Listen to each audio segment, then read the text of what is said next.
Ladies and gentlemen, am I audible to all of you? Yes, sir, you are audible. Yes, sir. Yeah. I believe there are a few more students, so we can start. Okay. Let me start my presentation.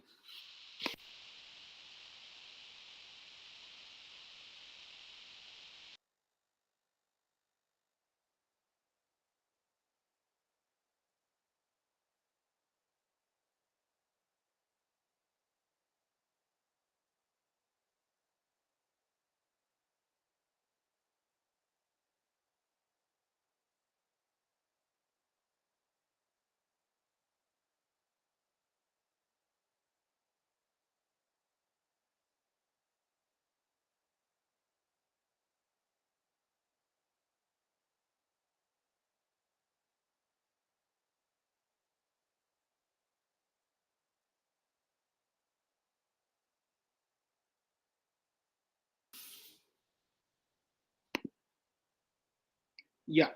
My slides are visible to you. Yes, sir. Yes, sir.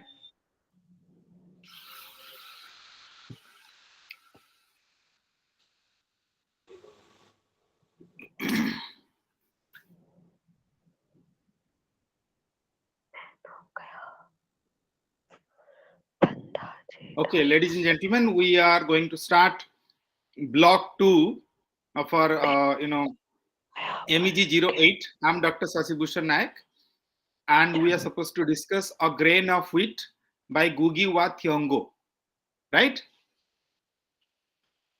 Yes, sir. Yeah. So the novel is A Grain of Wheat, published in 1967. Author's name is pretty interesting, Ngugi wa Thiong'o.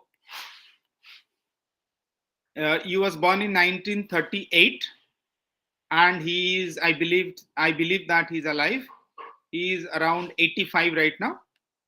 His family belonged to Gikuyu, the largest ethnic group in Kenya, and it belonged to a genre of historical novel. Okay. Anyone can tell me voluntarily that how many types of novels there are, or if some of them.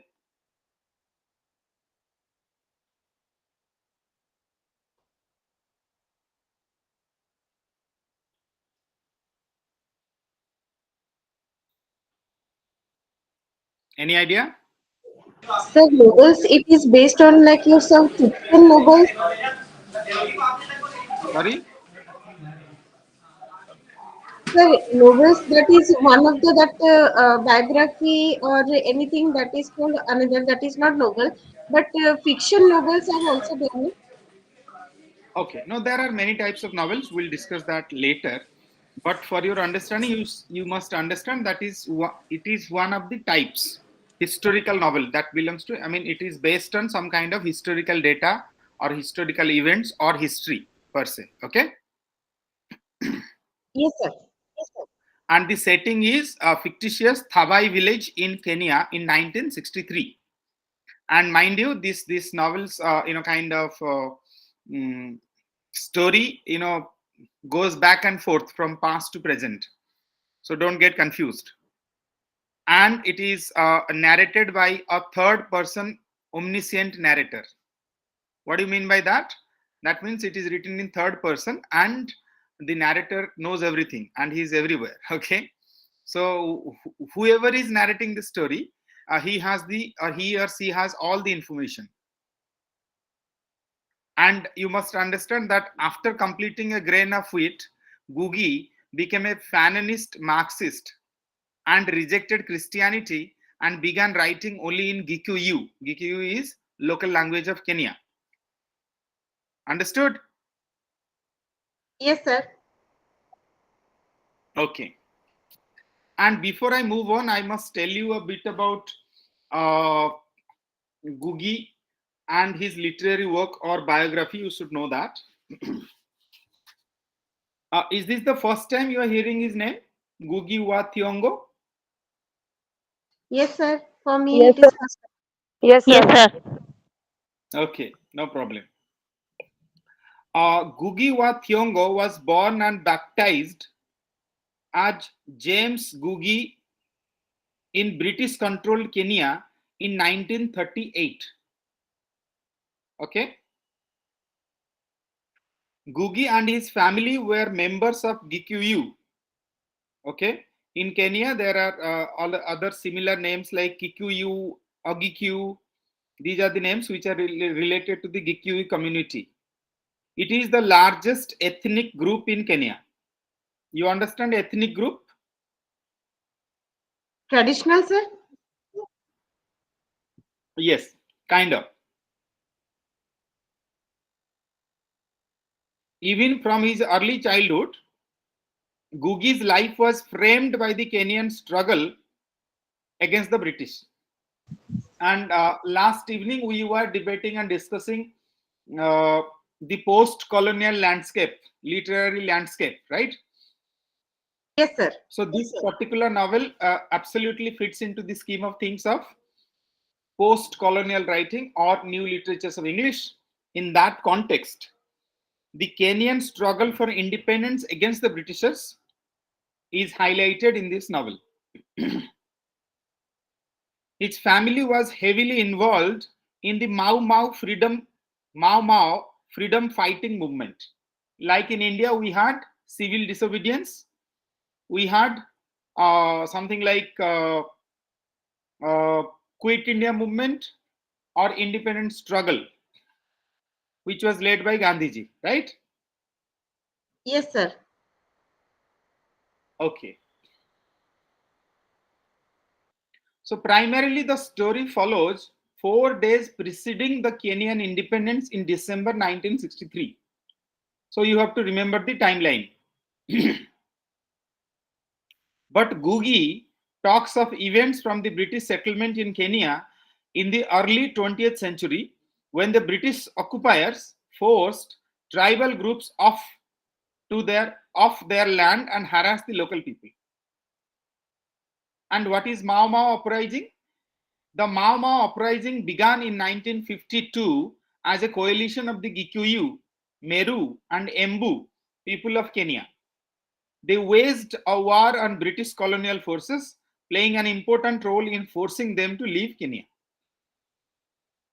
You understood the historical context from which this particular novel is set? Yes, sir.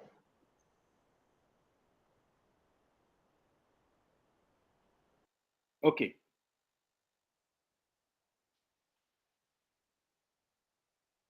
One of his brothers Sir, I was a have a freedom question. fighter. Excuse me, sir. Sir, here it Yes. is written in that Kenya got independent in December 1963. Before that, Mhm. that Britishers forced or the tribal people also in India also they are doing the same thing, na? India got independence in 1947. So Yes, sir. India's 19. story is different. Sir, in Kenya also, Kenya is a African country, so at that But time, it was colonized by the Britishers. okay, sir. Okay. For your information, you should remember that one of his brothers was a freedom fighter, and the home guard tortured his mother, and Ngugi's deaf brother was shot in the back by the British soldier. So that was the family connection. What Ngugi might have, kind of recollected or connected while he was writing this novel. Ngugi began writing very early at the age of 24, premiered a play he had written in the African Writers' Conference. His first novel, Weep Not, Child, was published in 1964, the first English language novel to be published by an East African writer. After completing a BA in English at Macquarie University around the same time, Ngugi traveled to England to work on MA at Leeds. You understand Leeds University, UK? Yes, yes, sir. It is one of the prestigious universities around UK. But he didn't complete his studies since his energy was instead devoted to writing of a grain of wheat. which was published in 1967. A grain of wheat marked a turning point for Googie, after which I became a Fanonist Marxist. You might ask me, sir, what is Fanonist Marxist? That means it is a form of Marxism, but inspired by Frantz Fanon. Like last evening, we quoted one particular paragraph from Frantz Fanon's Black Skin, White Masks, right? Yes. Yes, sir. And later, Googie rejected Christianity, began writing only in Gikuyu. Gikuyu means that local language of Kenya at that point in time, even today, and then translating his stories into English, and legally changed his name to Ngugi wa Thiong'o, rejecting the original name James Ngugi. So he wanted to shed the colonial baggage of Britishers by changing his name. Ngugi abandoned his MA and returned to Kenya, taking a position as a literature professor at the universities of Nairobi. During this time, Ngugi's writing became more brazenly political, criticizing Kenya's new independent government and earning the ire of Jomo Kenyatta, a man whom Ngugi had praised in A Grain of Wheat. That I'll come back later. In 1977, Ngugi was imprisoned by Jomo Kenyatta's successor. In prison, Ngugi wrote his first entirely Gikuyu novel, The Devil on the Cross.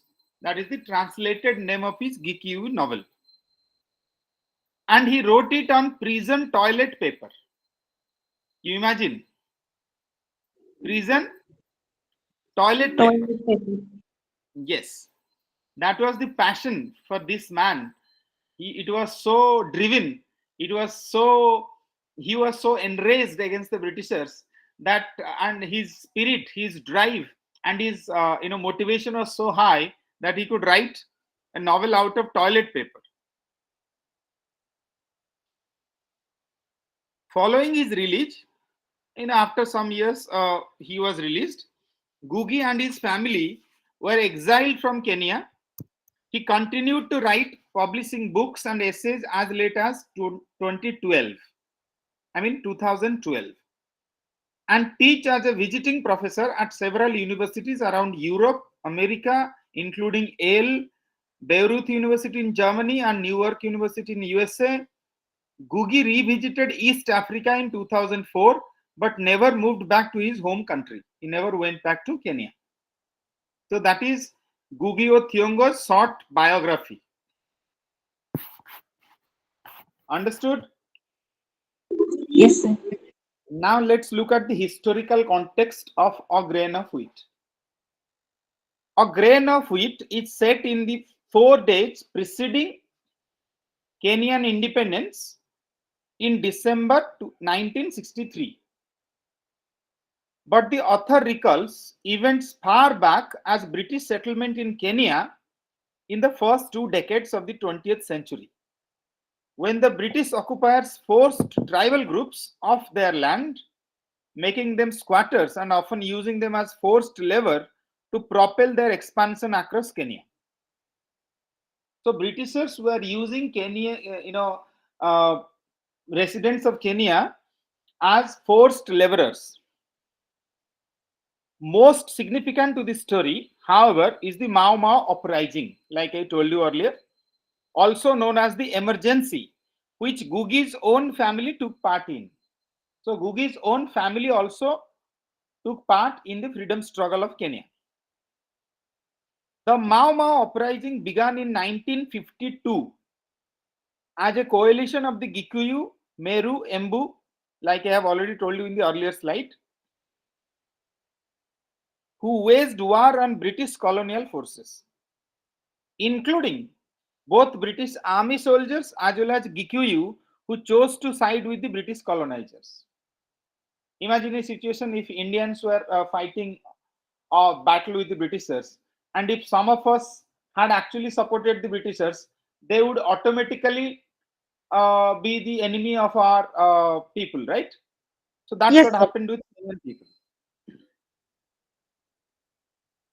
Within the first year of the Mau Mau rebellion, British authorities imposed a state of emergency, leading to mass arrests and detentions of suspected Mau Mau leaders, sympathizers, including Jomo Kenyatta. You understand sympathizers? Yes, sir. You know, in India, we say urban Naxals. Okay, like intellectual civil society members, those who actually uh, are supporting a school of thought, and somehow they are kind of against the nation or national spirit. So some of the politicians also dub them as anti-national or urban Naxals. I mean, there is a grain of truth to that, but the cases are not always taken to its logical conclusion, where people will actually feel that no, government of the day was correct in branding somebody as anti-national or urban Naxals. If you are following news, you must understand that of late recently there was a professor from a particular university were imprisoned under some charges, but he was acquitted by the honorable court. I mean, I'm not politically affiliated to any party or any government, but this is what he can be termed as a Maoist sympathizer. Are you getting my point? Yes, sir. Because they Yeah. are like spreading unnecessary things in between the Indian people regarding that particular any religion. Yeah, maybe we don't know, but I mean, we need substances, some more substance on that. But having said that, on the face value, it looks like that. Okay, we should move on. Sir, I Yes, have a sir. question. That you Yes. said that Mau Mau members are the freedom fighters of Kenya. Mm, you can say so because look, the any followers of Gandhi, they were freedom fighters. Any followers of Bhagat Singh were freedom fighters. Any follower of Subhas Bose was also, I mean, were Yes, also sir. freedom fighters, right? So the Yes, sir. name might be different, the nomenclature might be different, but the aim is same, right? Yes, sir. So this Mau Mau uprising was a Kenyan way of, kind of revolting against the Britishers. So this is the story about how Kenya is struggling for independence in 1952.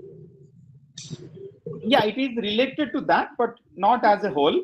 The story is actually, like I told you, it's primarily 4 days preceding to Kenyan independence in 1963. So whatever happened in that particular time. But the Yes, sir. author is going back and forth to give us a context to make us understand that where he is coming from and what exactly he want to, kind of write so that people will understand his point of view. Yes, sir. Thank you. Right? Yeah. Yes, sir. This pressure drove the remaining Mau Mau freedom fighters into the forest, where they adopted guerrilla tactics to harass and terrorize British forces, who were far more heavily armed and well supplied, of course.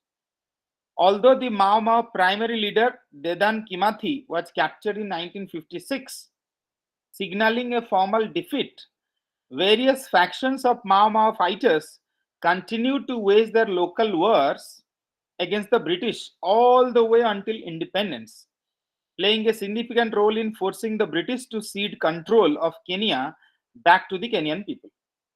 So Mau Mau movement is indeed, or was indeed, a British, kind of freedom movement against the Britishers. Okay.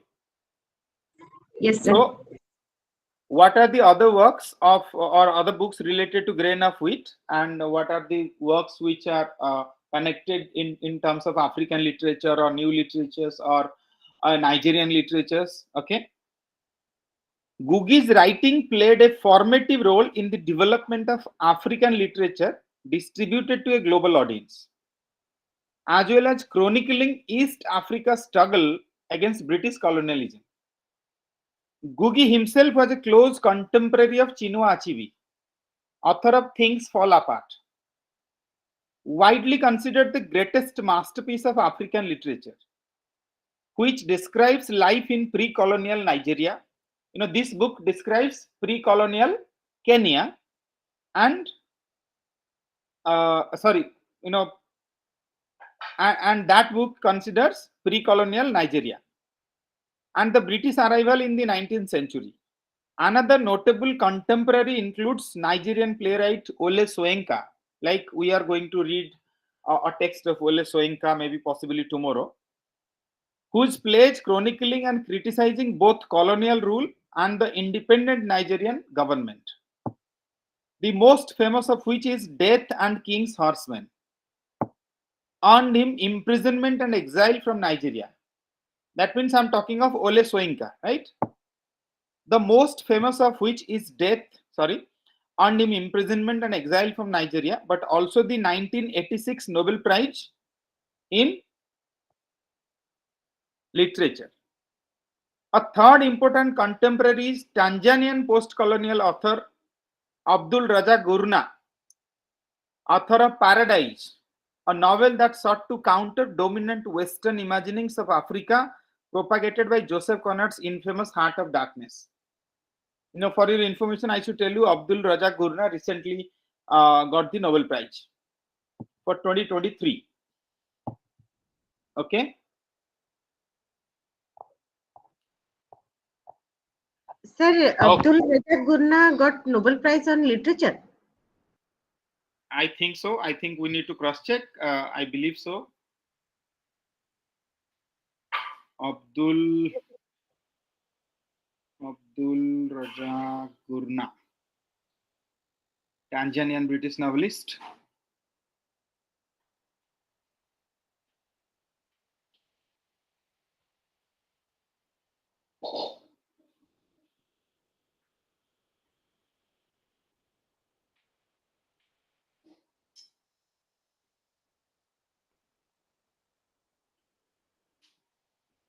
Yes, 2021 he got the Nobel Prize in Literature, not 2023. I guess Okay. 2023 was Annie Iranov, okay, French writer. 2021 is Abdul Raza Gurna. Yes. Mind you that any kind of information anybody is giving to you or sharing with you, you must cross check and find out what is the correct one, because you shouldn't blindly accept anybody's recommendation, or you shouldn't subscribe to anybody's view without cross checking. Okay. Yes, sir.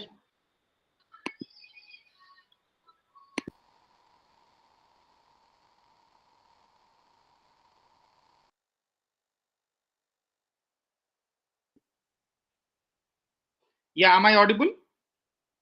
Yes, sir. Yes, sir. Yeah. So we are talking of 1963 December. Kenya is preparing for its Uhuru. Uhuru means independence from British colonial rule. And residents of the fictional village of Thabai can't wait for 4 days, after which Uhuru will be celebrated. You understand the concept of fictional Sir, village? Uhuru. Sir, Uhuru. What Okay. about Uhuru? Sir, Sorry? sir, what about Uhuru? मतलब Uhuru किस नाम? Yeah.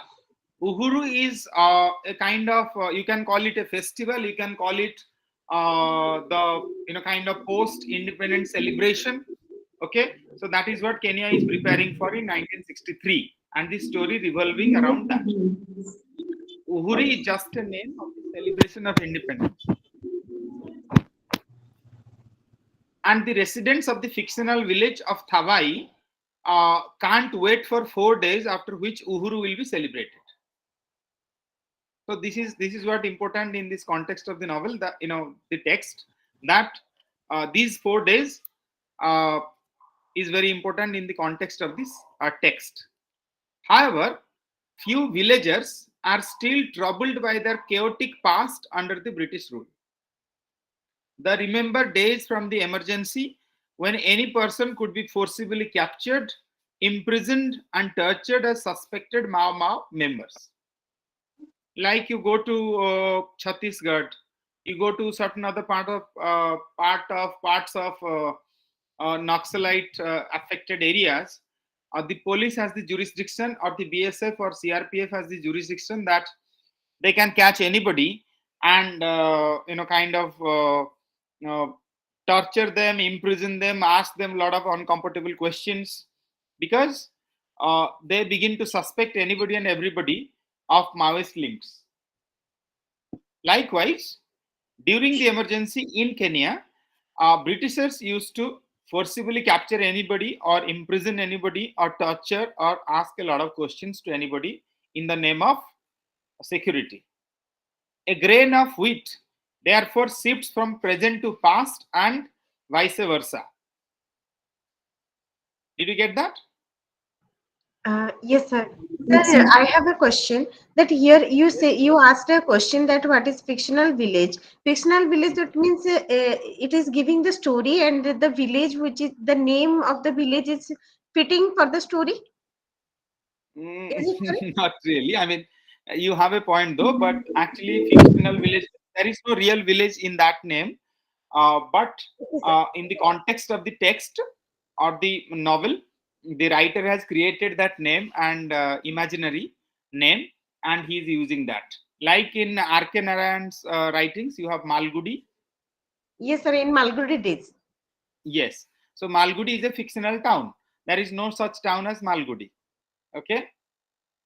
Yes, sir. So, if you can correlate, if you have watched the movie Oppenheimer, you will understand that that was not a fictional village or town. It was actually recreated or created deliberately for that for those scientists to stay there and to do research. Los Alamos. Okay, you will understand what I'm Yes, saying if you watch the movie Oppenheimer. okay, sir. Okay. Yes, So sir. we will look at all the individual characters individually. Side by side, we are also going to look at uh, the story or the plot altogether, and then we'll debate and discuss if time permits. Okay. So our central character is Mugo. Mugo is an orphan who was raised by his alcoholic and abusive aunt. So he grew up desiring to be left alone in peace. The struggles of his village didn't concern him. He never wanted to be part of Mao Mao uprising. Describing his time in a detention camp, Mugo says, "In those days, we didn't stay alive because we thought our case strong. It was not even because we loved the country. If that had been all, we would not have perished. We only thought of home." I'll talk about all the details, but I think it is better in the interest of your understanding. I should let you know the plot or the story altogether, so that I mean you can correlate better. I believe not all of you have read the story or read the plot. Did you?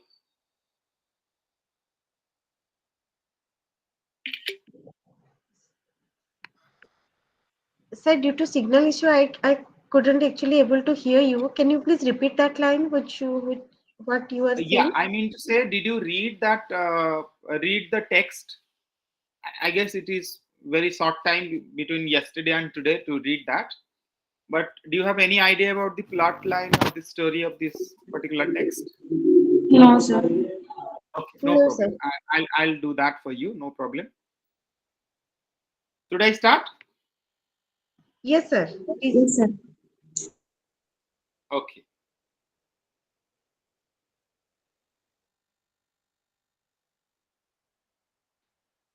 So the central story of this a grain of wheat takes place in 4 days leading to Kenya's independence in 1963. Am I audible to all of you? Yes, sir. Yeah. Yes, sir. With frequent flashbacks to the events that happened as early as 1920s.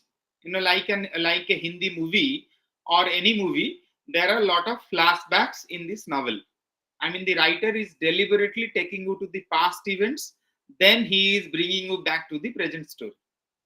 So do not get confused when I refer to some past event and when I refer to the present day. Fine? Yes, sir.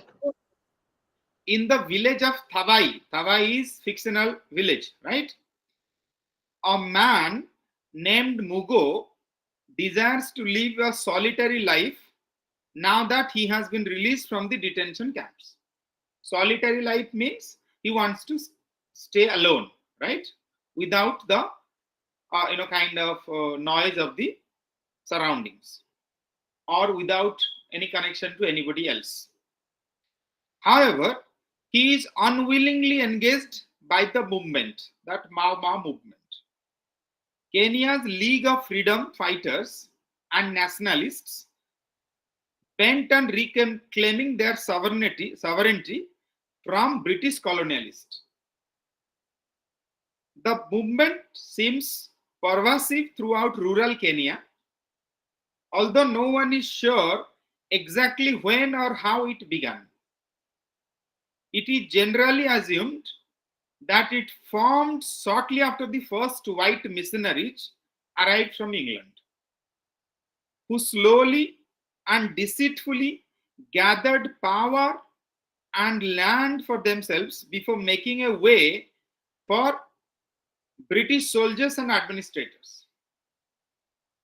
Okay, I guess there have been a lot of questions in the text uh, group. Yeah, somebody is asking about the WhatsApp group. Uh, I didn't know about the group. Yesterday, I got to know. I gave my number to someone. Okay, no problem. We can discuss all these things later, right? And don't worry about the group. I guess uh, some of some of us can share the WhatsApp group link here so that others who want to be connected they can get connected, and I'll forward the reference materials related to this block as well as all the blocks. Okay. Thank you. Thank you, sir. Okay.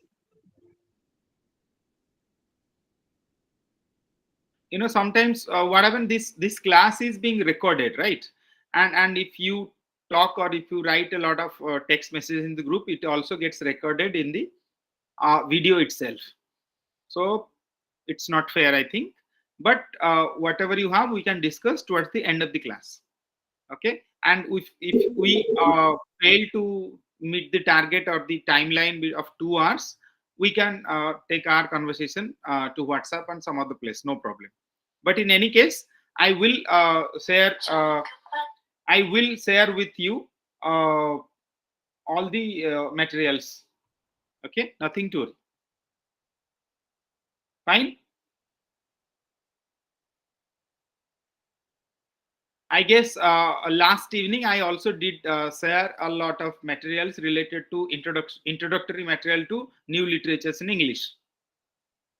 Those who have read it, they will understand that you will have some kind of basic ideas about new literatures in English and what constitutes new literatures in English and what are the possible texts and what are the context or historical setting from kind of from where this new literature thing started and what is Commonwealth literature and post-colonial literature and how they are connected.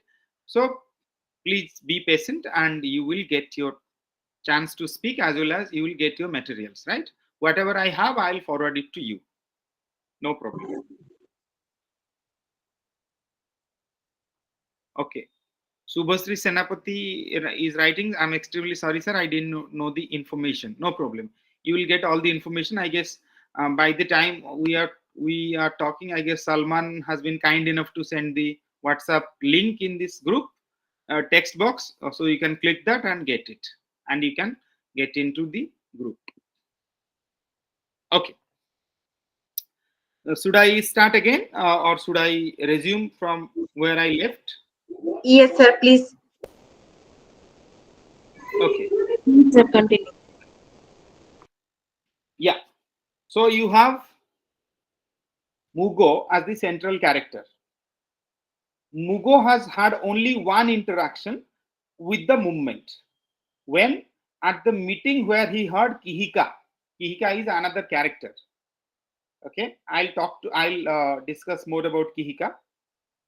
The revolutionary leader speak as a young man. Not long after that meeting, Kihika becomes a leader of the freedom fighters based in Thawai. So Kihika became the leader of the freedom fighters based in Thawai, becoming known as the terror of the white man.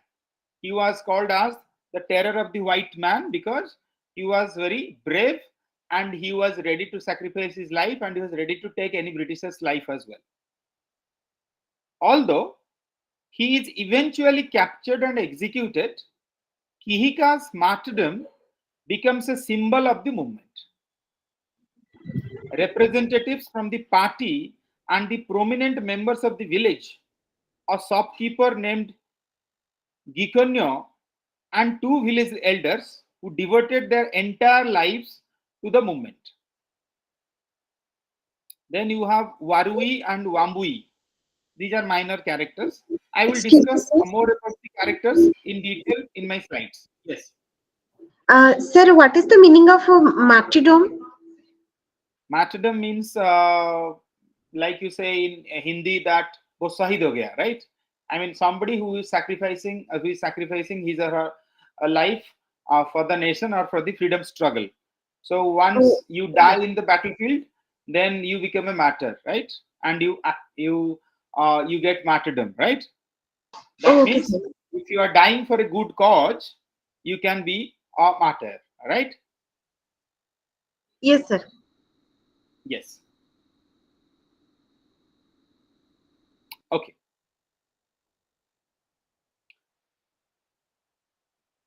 So these people they ask Mugo to lead their independence celebration in a few days and become a village chief. Since everyone knows that Mugo helped Kihika hide from the colonial soldiers after he assassinated a colonial district officer. Okay, so there is a backstory to that. I mean, Mugo once met Kihika at certain point in time when Kihika was running from the Britishers, and Kihika wanted to hide somewhere, and it is widely believed that Mugo actually helped Kihika to hide. Although later Kihika was found and he was assassinated, but because Mugo had helped him to hide at that point in time, so people of Tawai believed that Mugo is a hero and he should be celebrated. But the backstory to that is actually Mugo was the one who actually told the Britishers where Kihika was hiding. Are you getting my point? He is the traitor, sir, Mugu. No, not exactly traitor. I mean, he's a difficult character to describe. I'll talk about Mugo a bit more towards the end. But I mean, in this celebration of Uhuru, he is actually confessing that actually I was the one who actually let the Britishers know where Kihika was hiding. But just because he let Kihika to be hidden for some point in time or some amount of time, that is where the people of Thabai believe that Mugo is a good man, good fellow, right?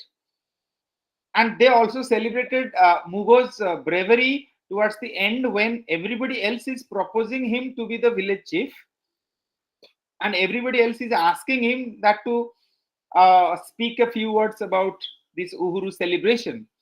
But instead of celebrating, instead of glorifying his own self, he actually confessed, knowing very well that if I confess, what will happen to me and what will happen to my future.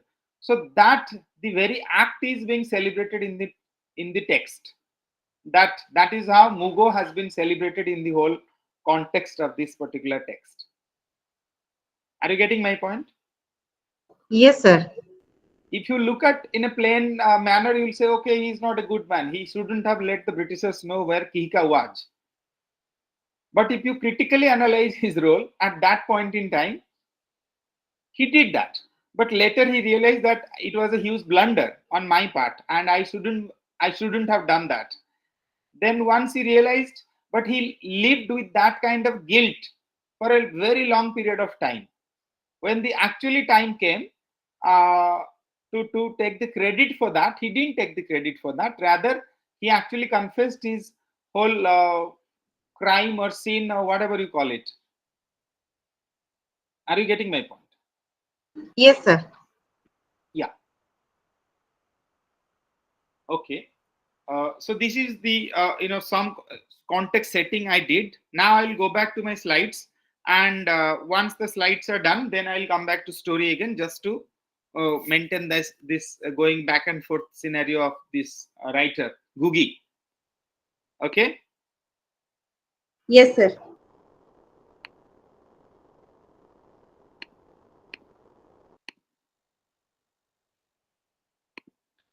Okay. Are my slides visible to you? Yes, sir. Yes, sir. Okay. So Mugo is an orphan who was raised by his alcoholic and abusive aunt, and he grew up desiring to be left alone in peace. The struggles of his village didn't concern him. He never wanted to be a part of Mao Mao uprising. In this context, you must look into this theme of individual versus community.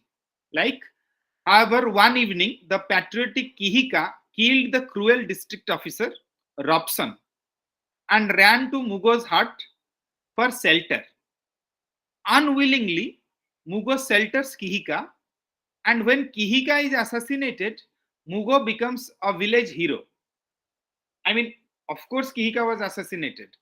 But how come Mugo becomes the hero? Because the villagers thought that somehow Mugo tried to hide Kihika, and that is praiseworthy and it should be celebrated. The elders of Thavai, including Gikonyo, Mugo's friend, wish that Mugo deliver a speech at Uhuru. But Mugo doesn't want to. Why? Because of his dark secret. What secret? He has betrayed Kihika by informing the powerful police about his whereabouts. So Mugo is living with that kind of guilt forever. So Kihika, you can say he's already dead. So what importance Kihika has in the context of the story? Kihika, although already dead in the novel, he is remembered as the great hero of the Gikuyu and leader of the Mao Mao uprising. As a child, Kihika admired the stories of the Bible and was ready to sacrifice himself, like the Christ, for the sake of others. One of the dialogues of Kihika, I have quoted it. Soldiers came back from the war and told stories of what they had seen in Burma, Egypt, Palestine, and India. Wasn't Mahatma Gandhi the saint leading the Indian people against the British rule? He had visions of himself, a saint, leading Kenyan people to freedom and power. Okay, in this context, you can say colonialism is one of the themes. So that was Kihika for you. Kihika was called the terror of the white man. Why so? When he hides in Mugo's hut, he justifies Kenya's fight for freedom by the following lines. Our fathers fought bravely, but do you know biggest weapon unleashed by the enemy against them? It was not the Maxim gun.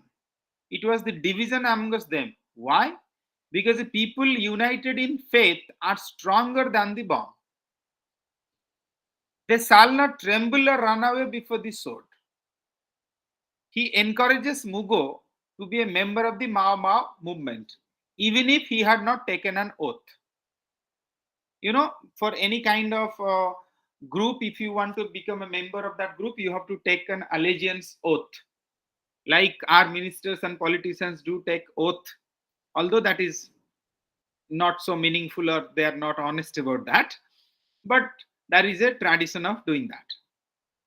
Mugo listens passively to Kihika's tales and he leaves and promises that he would return in a week to incorporate Mugo into the movement. So that was the conversation between Kihika and Mugo before he died. I mean, long before that particular last, hiding incident. But Mugo betrays Kihika, reveals his location to Thomas Robson, and justifies his act with these lines: I am important. I must not die. If Moses had died in the reeds, who would have ever have known that he was destined to be a great man? That is a reference from Bible. Okay, you don't need to read too much into that. After his death, Kihika becomes the titular grain of wheat for his people because his death has brought new life into the world. So that is how the significance of the title, a grain of wheat. That means Kihika's death brings a new life into the world.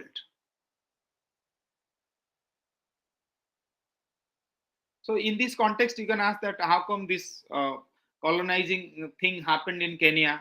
I mean, like in India, the Britishers came in the guise of businessmen in terms of East India Company, slowly and silently, and they began to, kind of operate in many parts of the country. And finally, once they realized that we are a group of fools, we can be fooled once, twice, and every day, they started ruling us.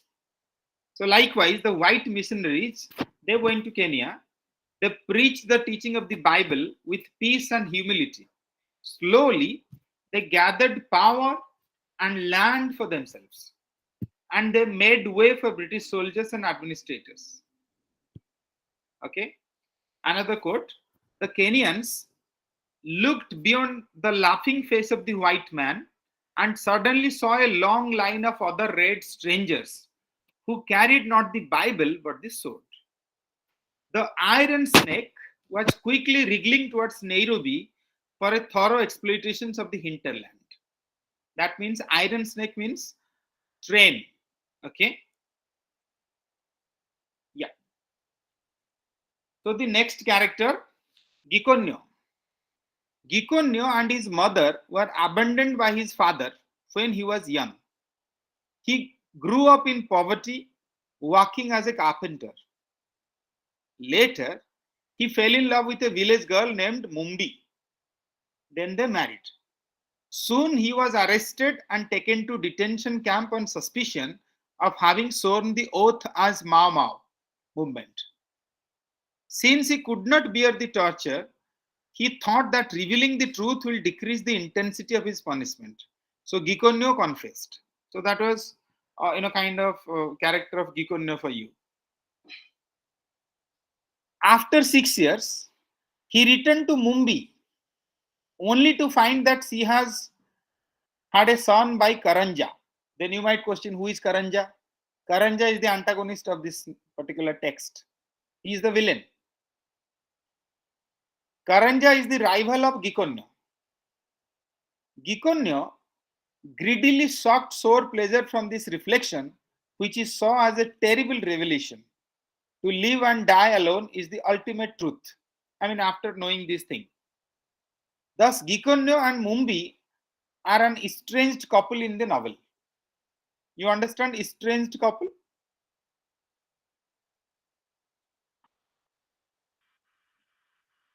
Hello? Hello, sir. Yes. Do you understand estranged couple? That means a Yes, sir. couple whom have no love lost for each other. I mean, they don't enjoy each other's company, they are separate or they don't love each other, right? But technically Not they an are. ideal couple, sir. Sorry? Not an ideal couple. Not exactly ideal. This concept of ideal doesn't arise here. But estranged means a couple who were together, but now they are not. Something like that. Or no longer close to each other, or they don't love each other, or maybe they are not living together. So this is what means by estranged. Okay. So now we get into the picture of Karanja. Karanja was a childhood friend of Mugo and Gikonno and Kihika. His selfishness led him to join hands with the whites. I mean, he was the person who actually, kind of helping the Britishers against his own people. He worked for the British colonizers in a nearby agricultural research station in Githima. He actually labeled books in the library and did menial jobs for John Thompson, the district officer, and his wife Marjorie. He loved Mumbi, who chose Gikonyo over him. I mean, Karanja loved Mumbi, but Mumbi chose Gikonyo over Karanja. And later, when Gikonyo was in detention for 6 years, Karanja used his position to impregnate her. The treacherous Karanja is afraid of whites as well as his own people, and now when the English are leaving Kenya, Karanja's power will vanish as well. So the person who actually helped the Britishers and he was working against his own people, of course will be afraid if the Britishers will leave Kenya, because once the Britishers leave, then what will happen to him? People And you have, will kill him. sorry, The traitor. The people, village peoples will kill him for his yeah, and traitor. nothing short of killing him will satisfy their ego, because I mean he has actually done a lot of harm to the villagers, to the whole of Thabai, right? Yes, sir. Yeah. Now we'll move to John Thompson. Before colonization began in Kenya, John met two westernized African students at Oxford, which convinced him in the moral cause of colonialism. In a flash, I was convinced in the creation of one British nation, embracing all peoples of all colors and creeds based on just proposition that all men were created equal. I mean, John Thompson is summed up in these particular sentences for you. Nonetheless, he proved to be ruthless DO, district officer, right? Even causing the deaths of 11 prisoners in the detention camp. When the news of the deaths made international headlines, he was demoted to working as a menial job in Githima. So he was punished for his actions. Now we are back to the present day scenario. These things were, we were like going into the flashbacks. In the current scenario, Mugo is seen as a hero by his villagers, but he considers himself to be a coward. Against his will, he decides that he will bury his past and accept the role asked him, leading his people to freedom. Next morning, he goes to Gikonyo's house to share his decision, but instead meets Mumbi or Mombi. I mean, it depends. I mean, it's a particular name. It matters, like, depends on you how you pronounce it. Mumbi tells him that while the men of the village were detained or fighting in the forests, women of Thabai were put to forced labor for several years. She even confides in Mugo that Karanja took advantage of her. Although she did not resist and therefore became pregnant with his child, Mumbi's confession moves Mugo's spirit. He ultimately finds the courage to confess his crime and accepts the consequences, a death sentence.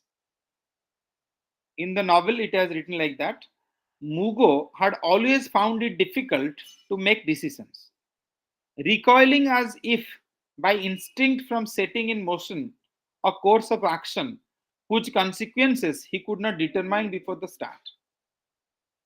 So, after meeting Mumbi, Mugo's spirit was clear that, look, I'm going to accept what I did in past.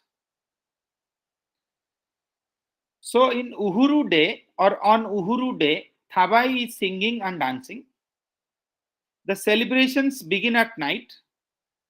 Villagers from and around Thabai have gathered and are praising the heroic deeds of the late Kihika and soon to be leader Mugo. Are you following what I'm saying? Yes, sir. Yeah, earlier I was talking about the past events. Now we are talking of the present event, right? Yes, sir. Secretly, yeah, secretly it is decided that after the ceremony, the comrades, General R and Lieutenant Koina, will arrest Karanja since they suspect that it is him who got Kihika caught and killed. So that was the plan by them, General R and Lieutenant Koina. However, we reach the climax in the novel. Mugo comes up on the platform, and finally, the passive hero speaks. He confesses that he gave the whereabouts of Kihika to British.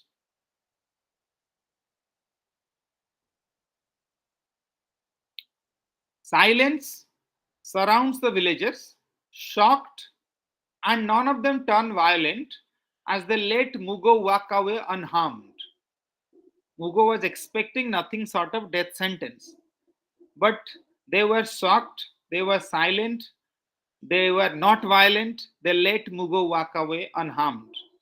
Again, they are stunned by his willingness to sacrifice honor, power, and wealth for the sake of truth.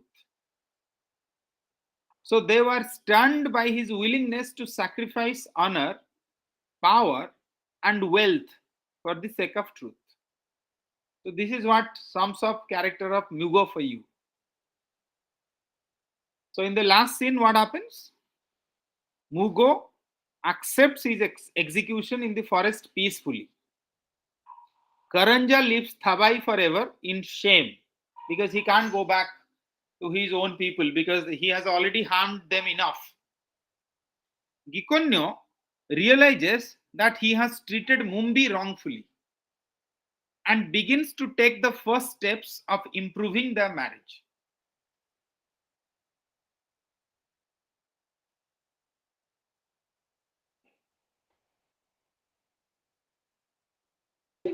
Sir, I couldn't able to understand the third point that how uh, Yes, is it, Gi- what is the name? Gikonyo. Gikonyo, huh? Sir, Yes. Gikonyo, how actually he actually thought Mumbai was like she did it wrong or anything? How how come he was thinking like that? Mind it that when hypothetically I'm saying that let's say Mr. X and Miss Y are living together, they are husband and wife, and Mr. X went to jail for 6 years, right? And during his absence, Miss Y gets pregnant with somebody else. Will you Do you think that he will accept it peacefully and happily? No, sir. As a man, he will not. Yes, of course. So that's why Gikone was angry about that. But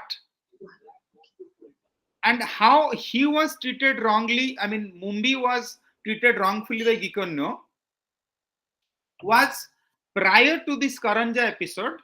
Their their marital life was not all okay.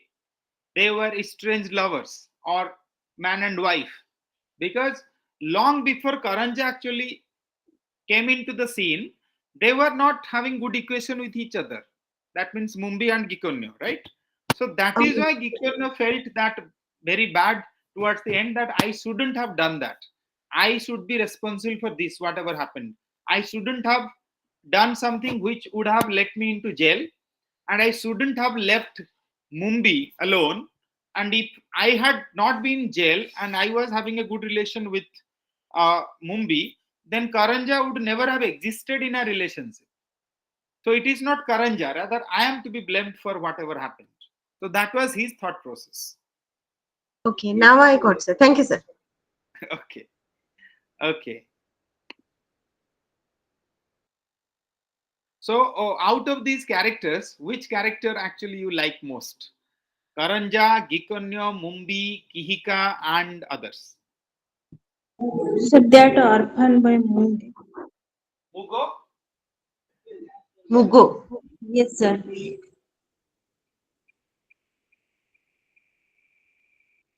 So Sir, Mugo has the maximum votes, he is right? a orphan.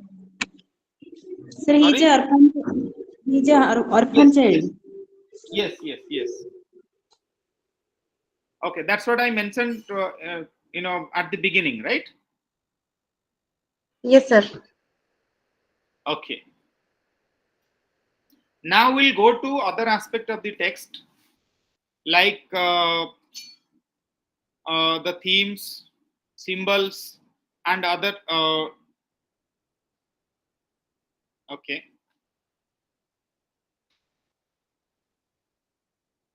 So, what are the possible themes in this a grain of wheat?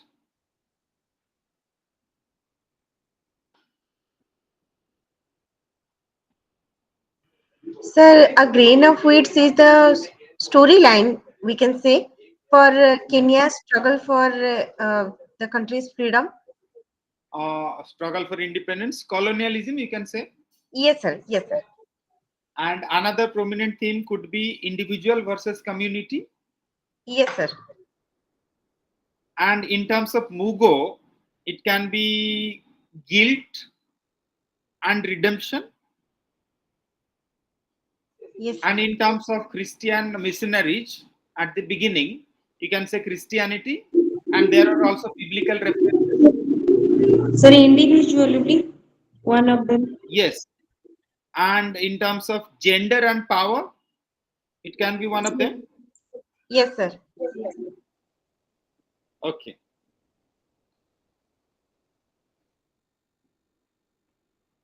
So, in terms of colonialism, we have to discuss a bit in detail. I mean, in every text of new literatures in English, we will definitely touch upon this colonialism and post colonialism. But having said that, we have to be very specific in terms of a particular text and a writer. Are you getting my point? Okay, sir. In A Grain of Wheat, Britain's colonization of Kenya is the context against which its characters are formed, as well as the primary political tension of the book. Ngugi wa Thiong'o himself is a native Kenyan, and he uses this context and development of his characters to explore the moral aspect of colonization from both the perspective of the British and the rural Kenyans. And Gugi's narrative argues that although both the colonizer and the colonized feel morally justified in their pursuits, colonialism is ultimately an immoral and oppressive practice, justifying the colonized people's struggle for freedom, even though violent means, even though through violent means. So, mind it that we are only discussing the concept of colonialism in the context of a grain of wheat. Grain of wheat. Okay. Suppose you will get a Yes, sir. long question on how colonialism is reflected through a grain of wheat. So you have to write in detail. Sir, in Okay. this long question, if long question will come this type of question like how the grain of wheat affected the or reflected the colonization, at that time Mhm. we should write the characters also, na? Uh, yes, you can write the characters, but not all, because Yeah. characterization questions will be different and theme based questions will be different. So for this type of question, how we will write the like step by step procedure? Okay, if for that I would request any one of you while I teaching while I'm teaching or I'm giving you this particular colonialism theme based discussion, you can do one thing. You can go to IGNO site and download the past MEG-08 questions. Okay, and you can share it in the WhatsApp group, so that for the benefit of all, we can discuss a bit. Salman can do that. Yes. Thank you. Sir, is there any class about MEG-10 and 14? MEG 10 and 5, I don't know, because look, we are part of RC Bhubaneswar, and I have been assigned about MEG, only MEG-08 for this semester or this session. Uh, Before this, I have already taught MEG-04, 07, and MEG-10, 14, I guess 11 once as well.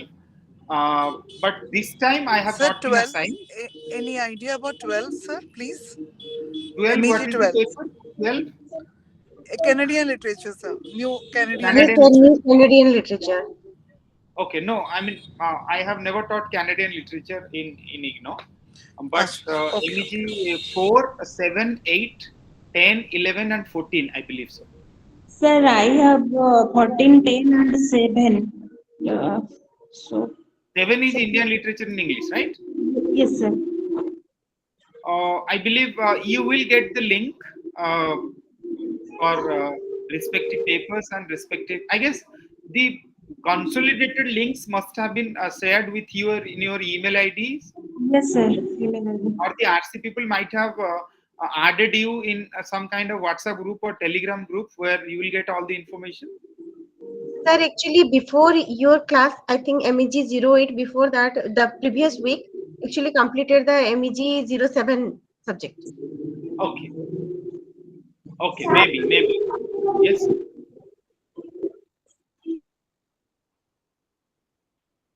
Okay, should I continue? No, sir, I got the link Yes, sir. so I can join. So, Okay. Salman says that I have shared the previous questions of MEG-08. Okay, I would request all of you to go through the MEG-08 questions in advance. I mean, not during the class, before the class actually. Uh, what you do, if you do that, you know, you will be in a better position to frame your questions and to discuss and debate and correlate whatever I'm telling you, and you can do it in a better way, right? Yes, sir. Salman has shared a long file, big file. Okay. Can the term new literatures be critiqued? Okay. Would you agree that the complex reality of modern Kenya is captured successfully by Ngugi wa Thiong'o's A Grain of Wheat? What is the significance of the play within the play in Wole Soyinka's The Dance of Forests? Examine Ice Candy Man as reflecting Parsi identity.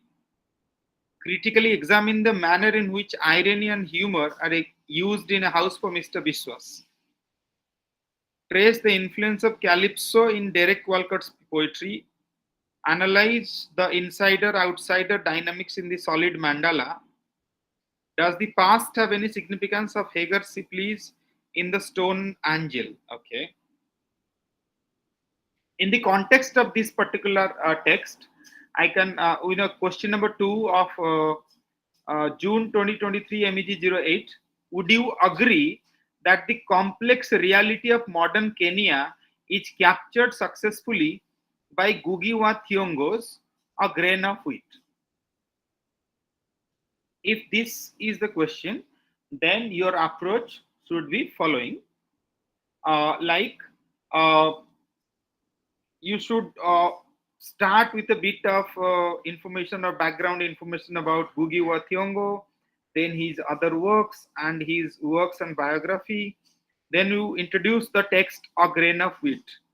Then you come to the crux of your answer, that does modern Kenya or complex reality of modern Kenya is captured successfully by Ngugi wa Thiong'o's A Grain of Wheat. Okay, since the text was published in the novel was published in 1960. What was the year of publication? 1963, sir. Yeah, 1963. So definitely it is When actually Kenya got independence? I think 1967. The book was published in 1967. Okay, and yes, sir, it independence. was published Kenya in got independence in 1967. 1963. 1963. Yeah. 1963. Okay, so 63 independence, 67 the book gets published, and you can say that uh, just after independence, what was the socio-political scenario of modern Kenya, and it was captured to certain extent with a lot of details. And you talk of these particular themes: colonial, post-colonial themes, and individual versus community. And you also write a paragraph on Christianity, and you also look at other things like whatever the other themes which we are going to discuss after this colonialism. Are you getting my point? Am I Sir, audible? yes, sir, you are audible, but I didn't get your point. Yeah, I mean to say, if you find any questions on in this line of thought, that would you agree that the complex reality of modern Kenya is captured successfully by Ngugi wa Thiong'os in a grain of wheat? If you find a question like this, you have to first introduce the writer, then you have to introduce the text with a paragraph, right? Okay, sir. Then you talk of uh, the Kenyan independence. Then you talk of the publishing date of the book, and then you say Kenya got independence in 1963, but the book got published 1967. And Ngugi wa Thiong'o, while writing all these things, he has vividly captured the imagination of Kenyans during that time. Okay, and whatever societal examples I gave you in terms of Mugo, Kihika, and Karanja, and all these things, that was actually a reflection. Like people say, literature is the reflection of a society or mirror to society, right? Yes, sir. And that has been captured faithfully by Ngugi wa Thiong'o. So you have to describe that in detail. As this is a classroom, I'm just this is an online classroom. I'm just telling you just like that. Okay, but in a long question, you have to describe everything in detail in your own language, and at times you have to give some quotations from the book, some dialogues from the book, while you are describing a particular character or a particular connected incident from the book. Did you get that? Yes, sir. Thank you, Okay. sir. Okay. Salman has said another 51 pages file. I believe it is only MEG-8 or all the papers. Sir, MEG-0 is not mine, but I am very happy to learn about this topic. Okay. And you belong to RC Bhubaneswar, right? Yes, sir. Okay. And what are your papers? MEG 14, 10 and 7, 5. Okay. There is no harm in learning anything new. If you are finding it okay, then I must thank you that you are attending my classes. Thank you, sir. Okay. Coming back to the discussion, should I go back to our colonialism? Yes, sir, please. Yes, Yes. sir. The two files that I have shared, one is the compilation of all the papers from June 2010 to June 2023, and Okay. one more is one more is for June 2023. That is not there. So maybe I Oh, have shared one file two times, but the compilation has all the files of till date for MEG-8. Only okay. for December 2023, the paper is not there for with me because in Okay, site it is not I updated. understand. I understand. Thank you for doing that. I think I should share that with all my groups so that people will get Yes, sir. benefit of. Yes, sir. Yeah, thank you.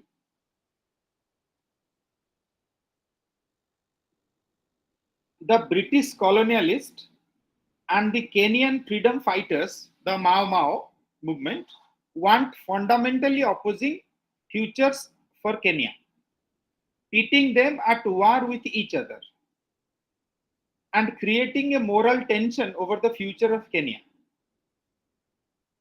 the British, in the expansion of their empire, seek to modernize Kenya with technology and administration. Like there was a reference of train. What was the train called in terms of Iron snake. Iron snake. iron snake? Yes. So a section of the society wanted development, development, and development alone. But another section of the society, what they wanted to, kind of keep the soul of Kenya intact. They didn't want the Britishers to pollute it. Okay. Like those who are from Odisha, they will understand what I'm saying, that in certain sense, we want to preserve the Odia Asmita. Okay. That's what people say. And it's a sense of identity, and it's a sense of belongingness. It's a sense of history, culture, and our society as a whole. So we are very proud of that. So likewise, Kenyans wanted that. Okay, should I continue? Yes, sir. Yeah. However, in doing this, they forced themselves upon ancient ethnic groups like Gikuyu and steal their land from them for their own purposes. The Mau Mau fighters, with the support of most of the village, Thabai seeks to push the white man completely out of Kenya so that they can preserve their way of life. So a section of Kenyan people or Thabai people wanted to push the Britishers out of their house, out of their lives completely. But another section of the society wanted to develop Kenya or to develop Thabai because they wanted that at any cost we should develop and we should improve our way of lives. Rather than the modern future envisioned by the colonizers, the Gikuyu hope to maintain their independence and right to self-govern, as well as their ancestral traditions.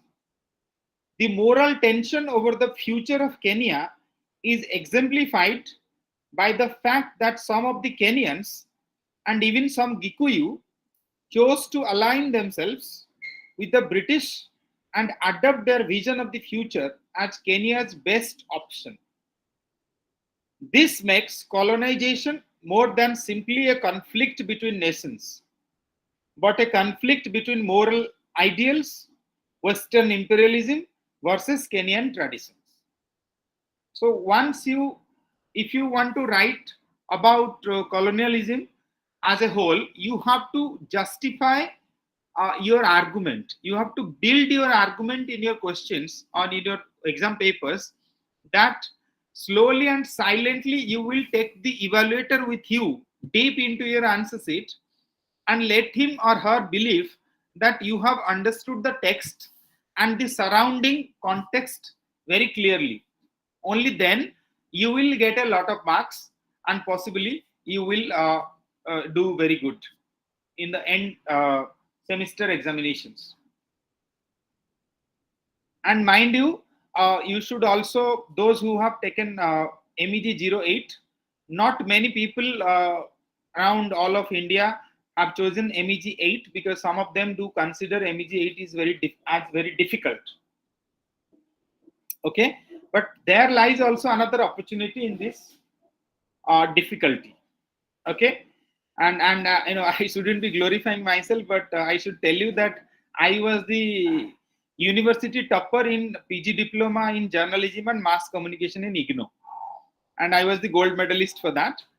I was very happy and proud when I went to Delhi and I was invited and I was given the gold medal by CSIR chief, and the president was slated to come down to that particular event, but for some reason he didn't. But I was very happy and proud of that. So I think some of you or many of you can try and do score good marks, but you have to be sincere and you have to be serious about what you are doing. So MEG-08 can be a very good mark fetching paper for you. if you understand the concept pretty well. Okay. Are you getting bored? Should we take a 2 minutes break or so? No, sir. No, no, we are not getting bored. Actually, Okay. we are enjoying your class. Thank you. Okay. The problem with sorry, the problem with 2 hours classes is it's very difficult to capture your imagination for 2 hours continuously. And if at all, if it is I mean if it is a kind of online, if an online class, then it's more difficult, because in a physical classroom what happens that you the physical presence of the facilitator or the teacher will actually help you to capture your imagination and your attention.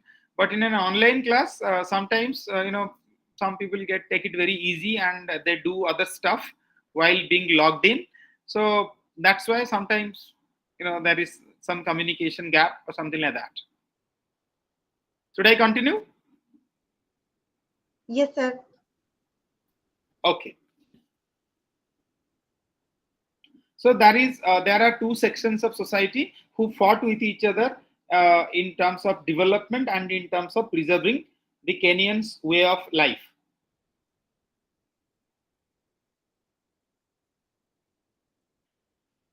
The moral tension over the future of Kenya is exemplified by the fact that some Kenyans and even some Gikuyu chose to align themselves with the British and adopt their vision of the future as Kenya's best option.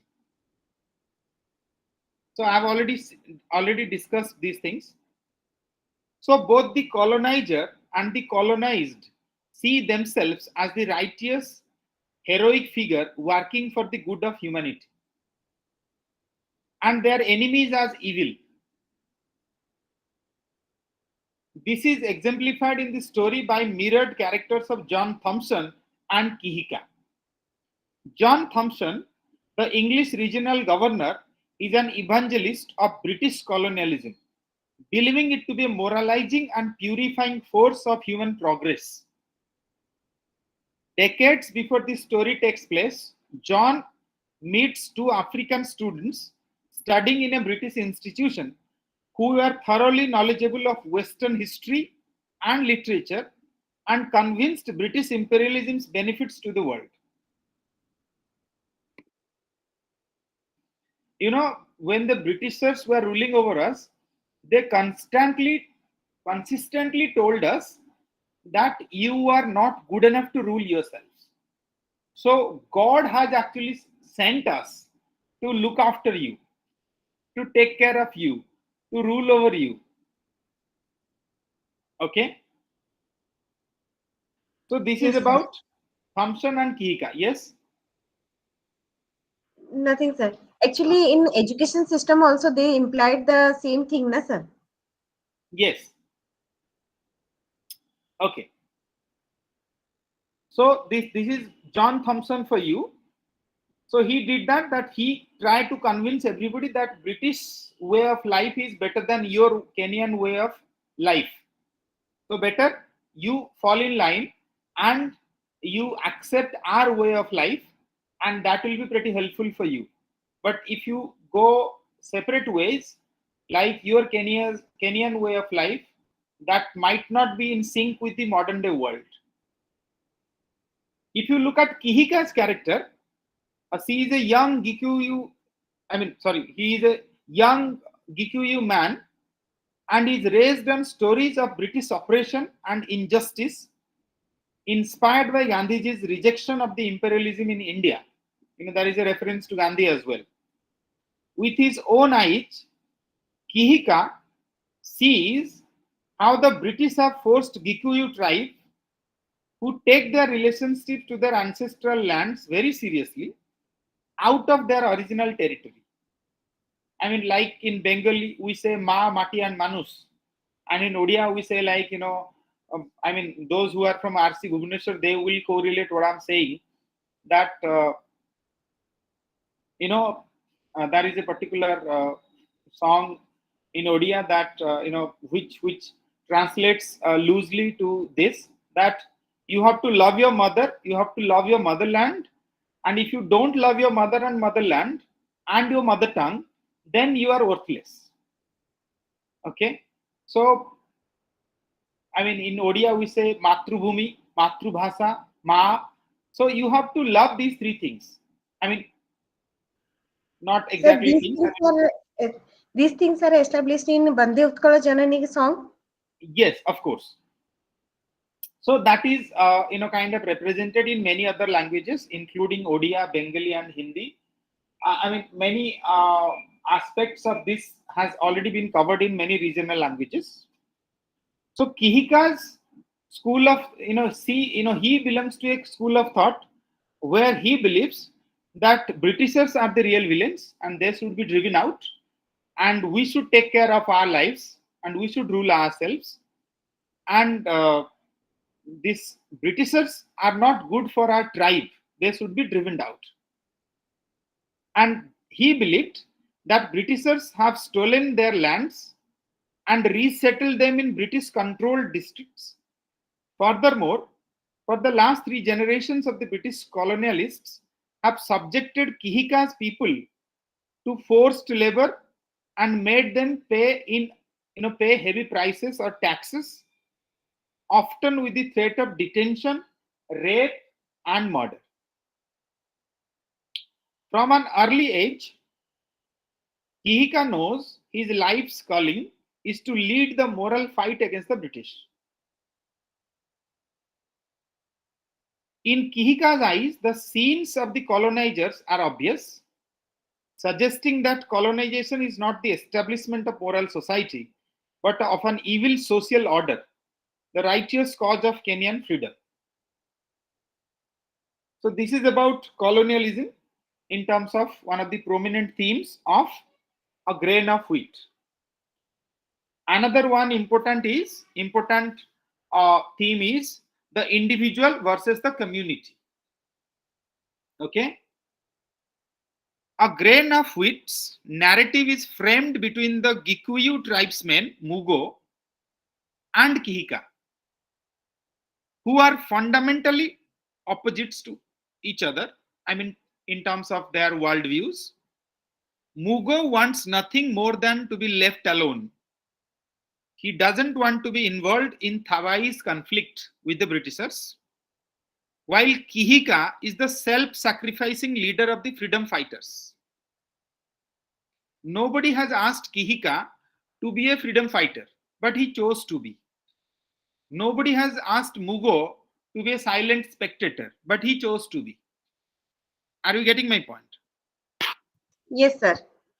Always do remember that in English literature, if you want to write a characterization or anything like that, you have to do a comparison and a contrast between two characters and their way of life and their thought process and their appearance or disappearance in the text in certain scene or in certain context. Only then it will be easier for you to project what exactly you want to write in the answer scripts. Okay? Yes, sir. Yeah. So Kihika is the self-sacrificing leader of the freedom fighters.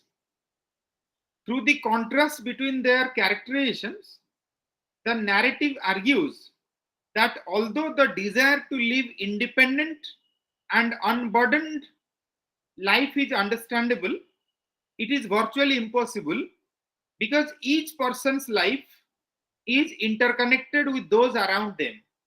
For Mugo, it is the people around his village or community Thabai.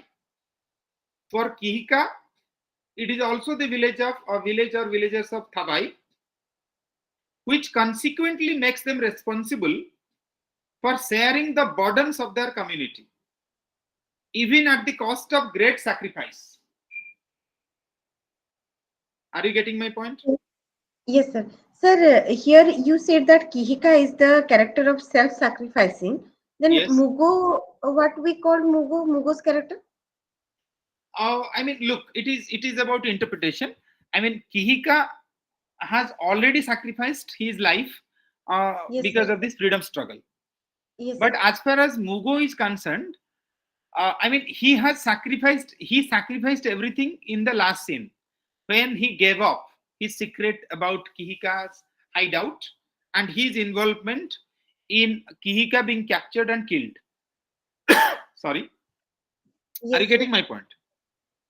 So Yes, sir. this, So we can say that Kihika is a self-sacrificing character, but Mugo is like nothing else but the left alone character who wants to live alone you can without say so. anybody's In the involvement. initial part, in the initial portion of the book, Mugo wants to live alone because he knows what he has done. But towards the end, when he met Mumbi, he realized, or you can say realization dawned upon him, that if Mumbi can confess her crimes or her misdemeanors or her uh, you know affairs with Karanja, knowingly, unknowingly, forcibly, not so forcibly, it doesn't matter, then why shouldn't I also accept my crimes or my kind of misgivings, or the way I exposed Kihika's hideout and the way Kihika got arrested and killed. So that is what propelled him to actually speak the truth. So that is why Kihika is rated better than Mugo, because Kihika has paid the ultimate price. And before Mugo actually paid the price, Kihika has already been killed by the Britishers. Are you getting my point? So that is the Yes, sir. comparison and contrast. Okay.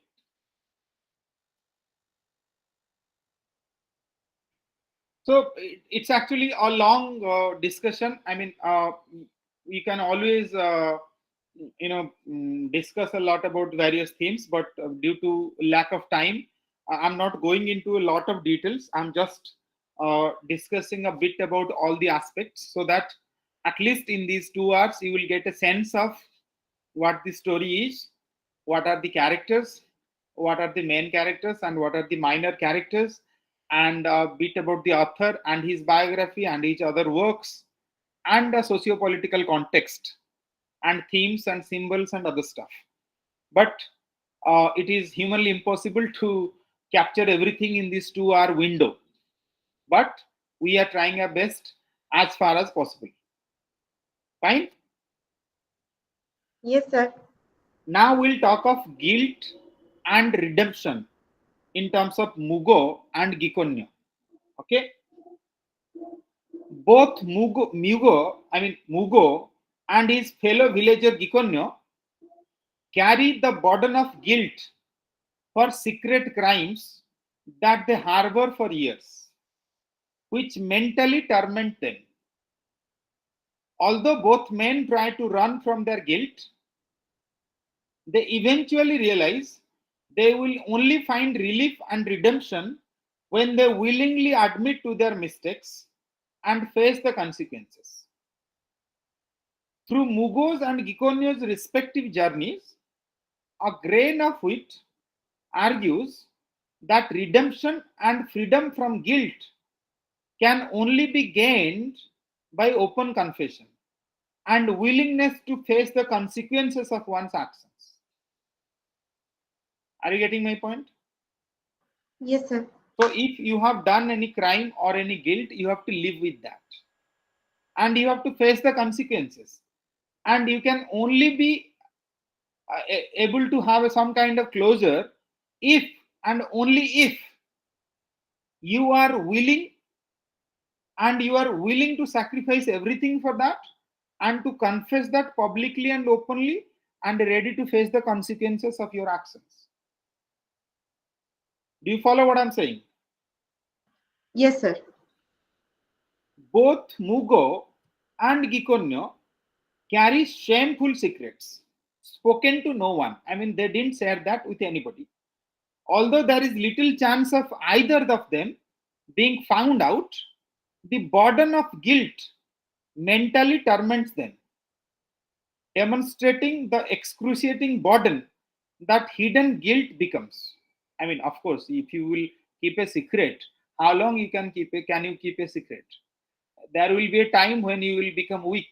Sometimes you will, in a weak moment, you can share the secret to your partner, to your family, to your friends, or to somebody else.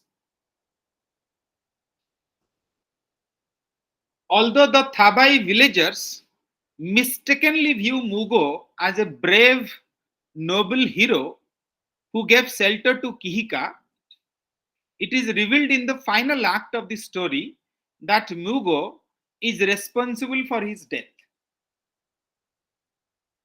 betraying Kihika to John Thompson to save himself from the power of the white man. Okay, I have already told you this. Although it is impossible for this to be discovered and his fellow villagers want to make Mugo a chief and a leader, Mugo is tortured by guilt, demonstrating how the internal burden of guilt can hunt and overwhelm one's worldly successes, denying them any peace. I mean, Mugo is not able to sleep at night properly because he is carrying this burden of guilt.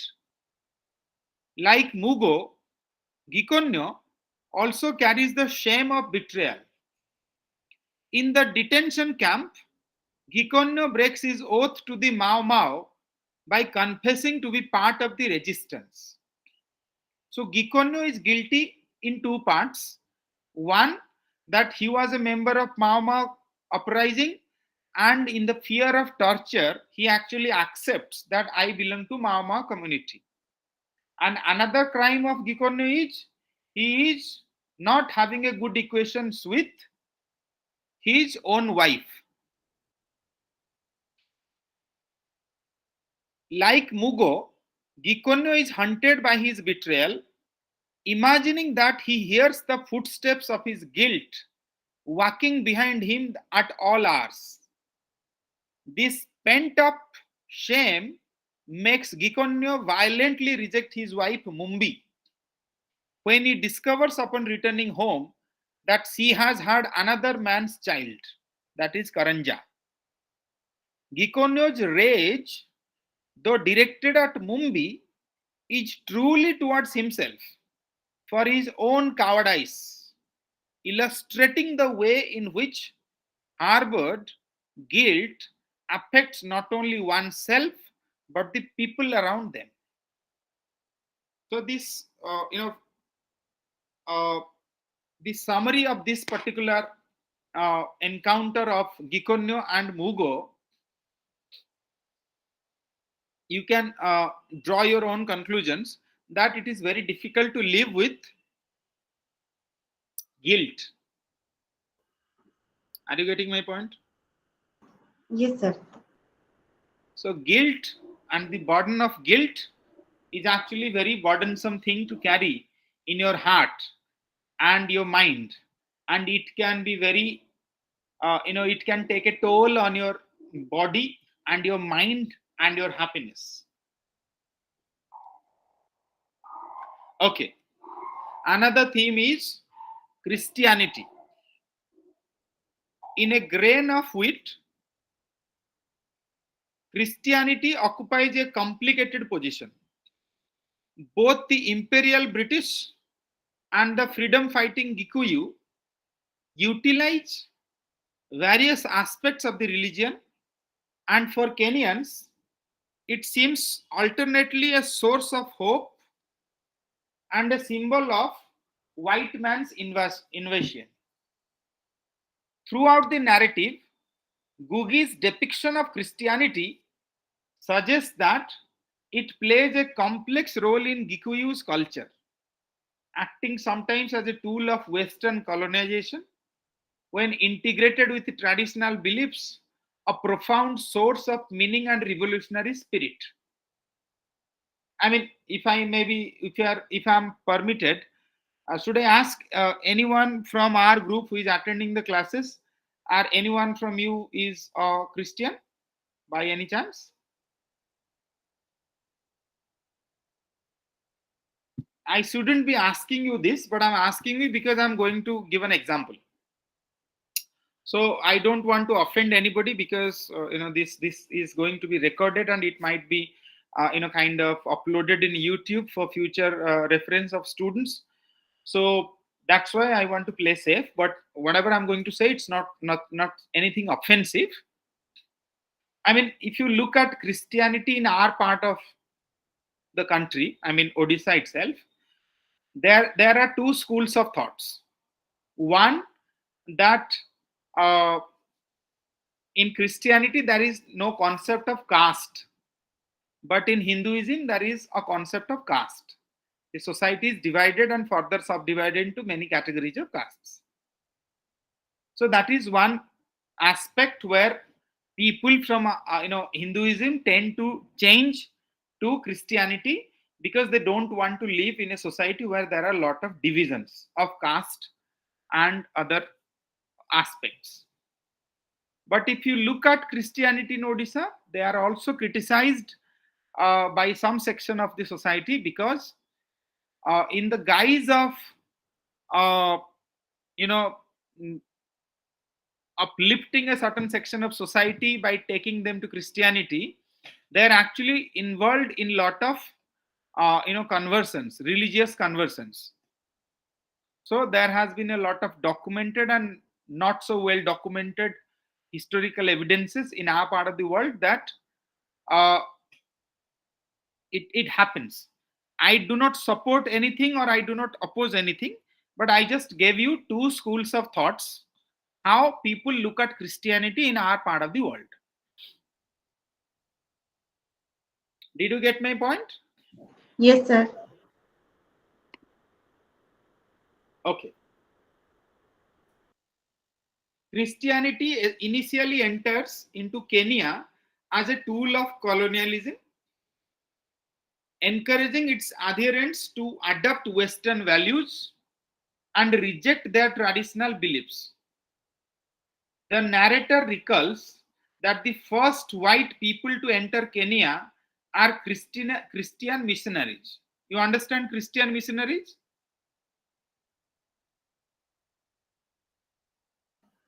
That means Christian missionaries. That means, sir, those people who are in a mission to conversion.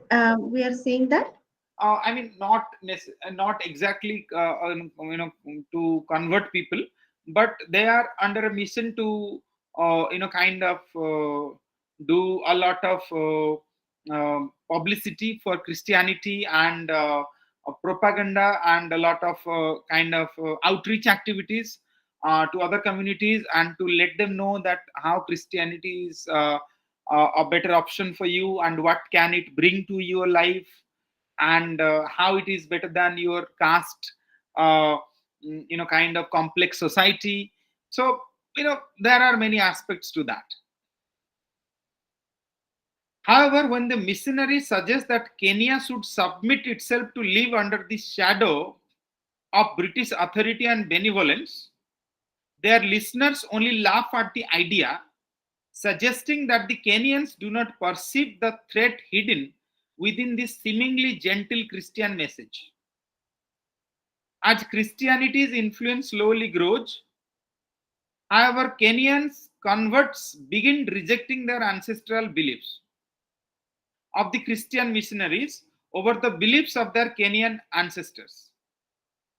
As the authority of the missionaries grows, people saw the white man had imperceptibly acquired more land to meet the growing needs of his position.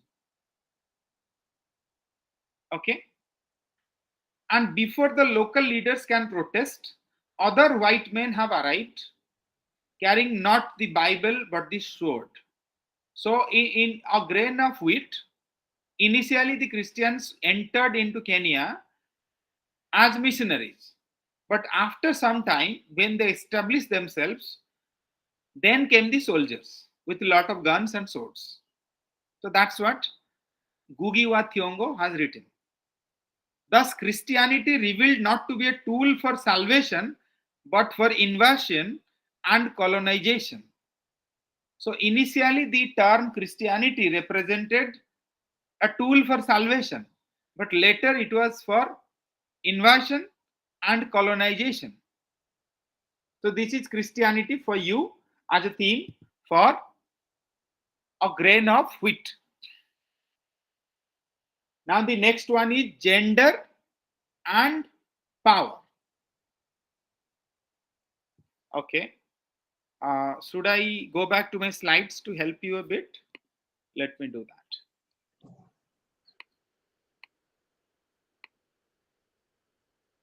Let me know if my screen is visible to you or not. Sir, it's visible. Okay, okay.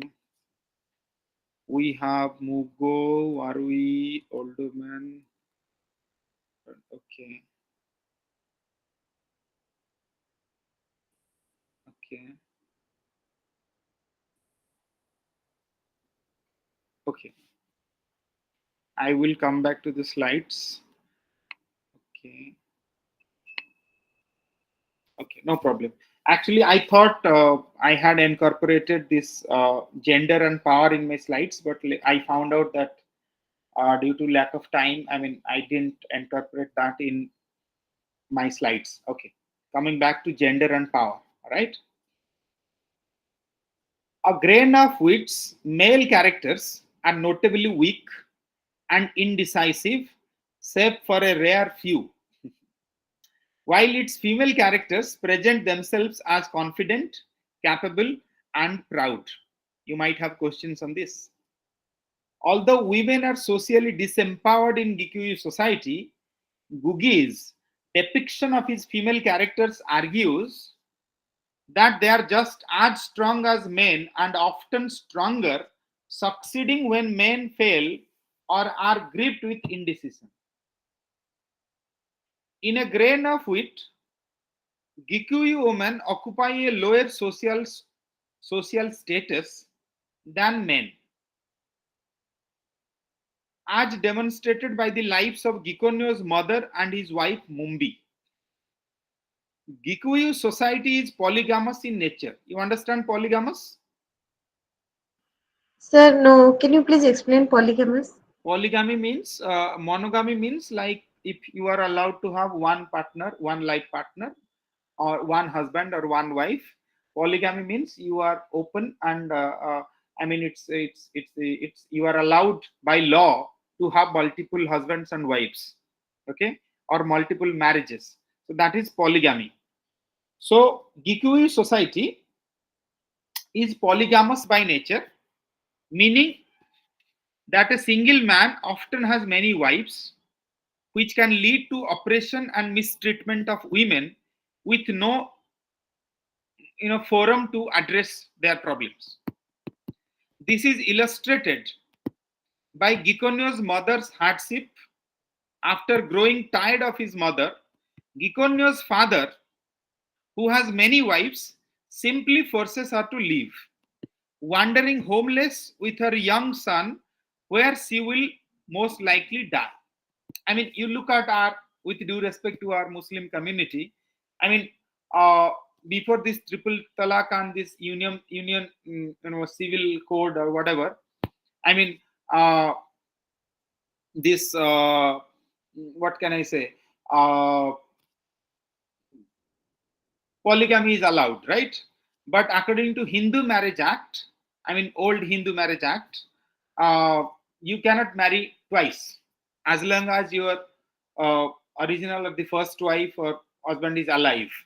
I mean, unless and until you are technically or legally divorced with lawfully kind of accepted procedures, then it is difficult for you to have any kind of government benefits. Even in our state, you are not allowed to apply in a government job if you have more than one spouse living.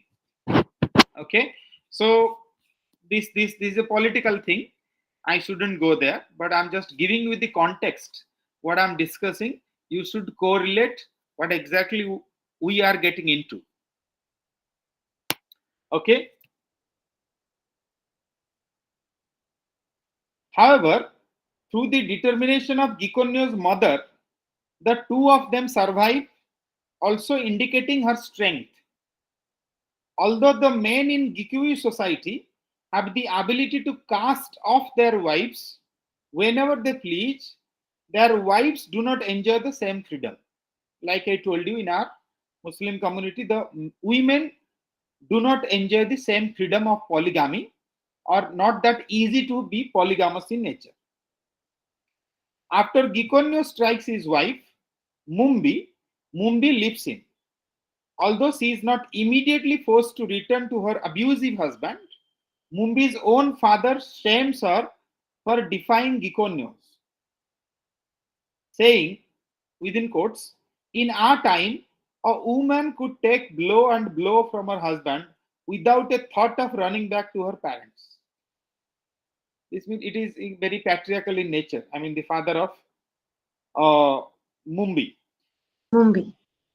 This deference to an abusive husband over the safety of his wife demonstrates that Gikyu society possesses much of the same gender inequality as British society in that era, where women are socially disempowered. So, in the context of gender and gender differences, you can discuss this Mumbi, Gikonyo, and Mumbi's father and their approach to their lives. Okay.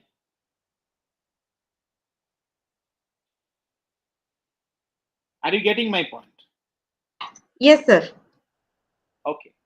So we are coming to the very fag end of our discussion.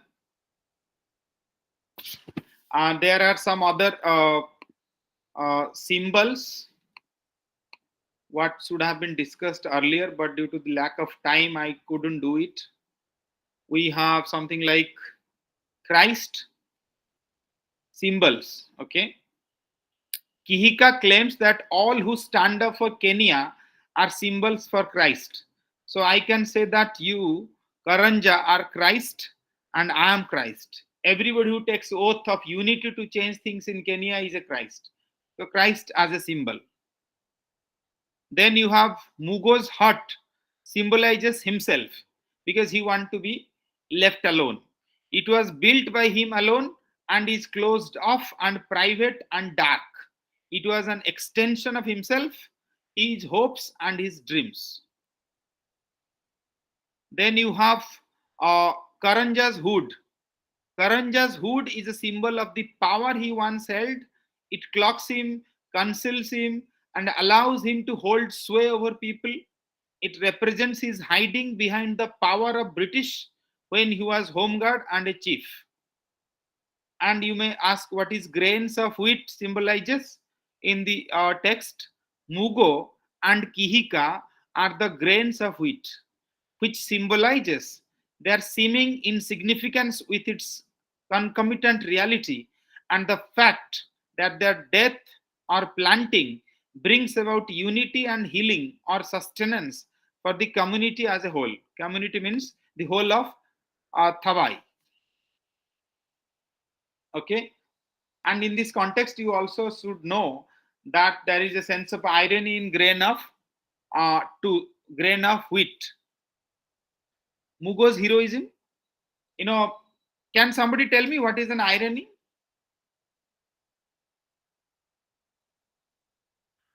Sir, although he was a traitor, that means although he was like village peoples are thinking that Mugo was a hero, but here is the thing that he was also enjoying it at the point at some point, but at the end he was feeling that no, I was not a hero. I'm feeling guilty for what I did in the past for Kihika. Okay.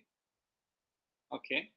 So irony normally means the expression of one's meaning by using language that normally signifying the opposite, typically for humorous or emphatic effect. And in terms of literature, irony means a state of affairs or an event that seems deliberately contrary to what one expects and is often uh, amusing as a result.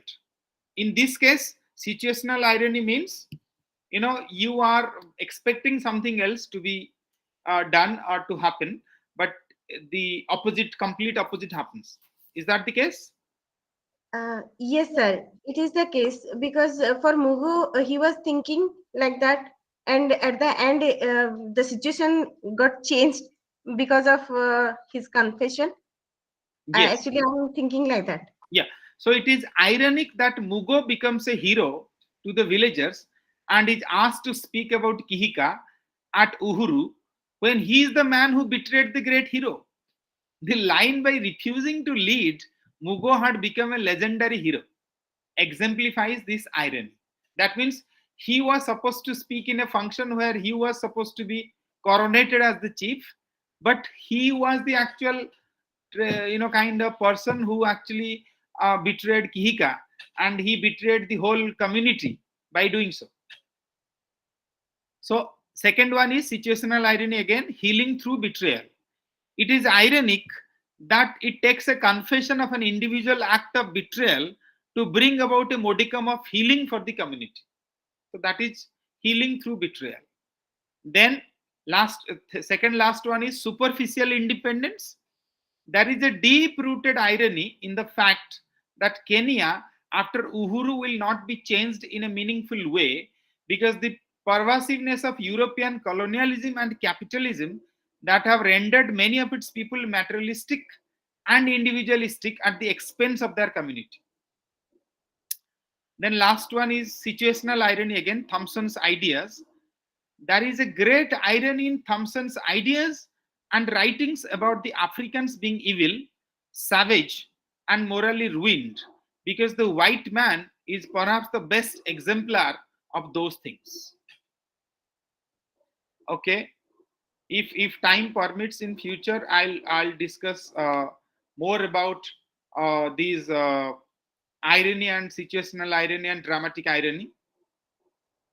I think we should call it a day right now, and we'll meet again on Monday, possibly for Unit 3 or Block 3 of MEG-8. Sir, very informative, really. I mean, wish it could go on. Too informative. Sir, can you please suggest anybody for 12 also? I mean, I'm really struggling with that subject. This, had it been this kind of an elaborative session, it will be really very helpful. Thank you so much, sir. Thank you. Okay. Thank you so much for your kind words. But I mean, I'll try to talk to our RC people and I'll find out who is in charge of MEG 12. And I'll let you know if their classes are scheduled or not. Because I mean, ever since after this Corona thing or COVID-19 thing, this whole dynamics of IGNO classes have changed. I mean, earlier what happened that I mean. In all the RCs, all the papers were used to be, kind of taken up by all the faculties. But after this COVID-19 thing, they are clubbing most of the classes. They are designating. I mean, RC people, RC authorities are designating particular counselors for a particular course, and they are running it for the whole RC. Okay, so I'll try to find Okay, sir. out who is in charge Thank you. of MEG 12, and if possible, I'll talk to Tapan sir and I'll talk to others and I'll find out that who is in Or, charge. sir, even if nobody's arranged, if any something like this, like the way you have explained about irony and all, if any complication is there, can I just share like later on after we complete MEG-8, later Okay. on when time permits, like Yeah, individually, can I just share Bhagyasri is any writing that doubt? you have MEG 12 classes from 24th of April by Yes, Tapan sir. Kumar Das, It sir. is already scheduled, sir. Yeah, so you can attend that class, and if you find any issues, you can always go back and kind of consult other materials or other teachers who are Yes, sir. talking. Yes, sir. Yes, sir. That will be great. Well, looking forward to Monday class, sir. Thank you. Thank Okay. you. Really, thank you so much. Thank you all for patient hearing and attending my class. And I hope to meet you soon, possibly on Monday. Not possibly, definitely. I mean, barring some unforeseen circumstances, I'll be there. And I'll try to do justice to the next text. I think, The block is a dance of the forest. Wool yeah, sewing. always swing. Seems very complicated. I didn't Okay, even, okay, okay. not I even find know that saying. complicated as well. Let's see how it goes. But I would request all of you to go through the question papers which Salman has kindly posted in the WhatsApp group. And those who haven't joined the WhatsApp group, you please join so that you will be in a position to share different notes or PDF files or other things which might be helpful for your uh, preparation. Thank you, Salman. Thank you, sir. Thank you, sir. Okay. Thank you so Thank, much, sir. thank you all. Uh, I think I should ask Tapan sir to stop the recording right now. Thank you. Thank you, Good sir. night. Good night, sir. Good night.